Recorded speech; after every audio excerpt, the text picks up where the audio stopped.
I've always loved single hikes. It was a good way to disconnect from the hustle and bustle and be alone with nature. I often walked away from civilization, where there were no people, no communication. But this hike was my last. That day, I walked more than usual. The fatigue was stronger than I expected.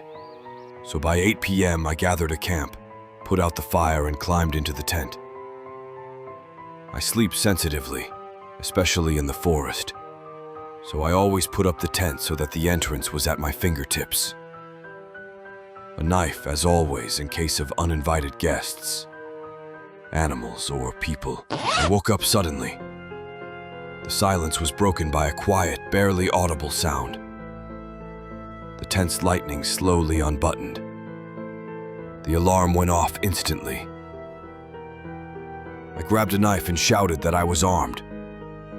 There was no answer. Nothing happened for a few seconds. I heard a sharp stomp. Someone was running away from the tent.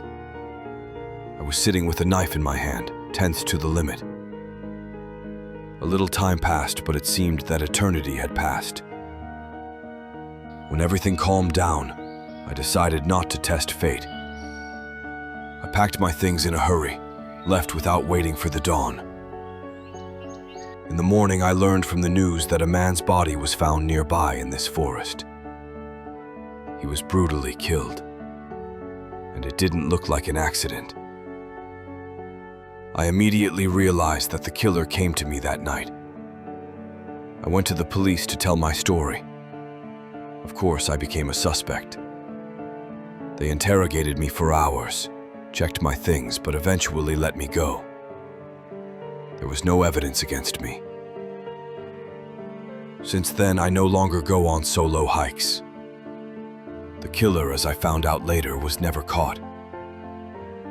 And sometimes I think that if I had slept a little tighter that night, I wouldn't have been sitting here now and not writing this story.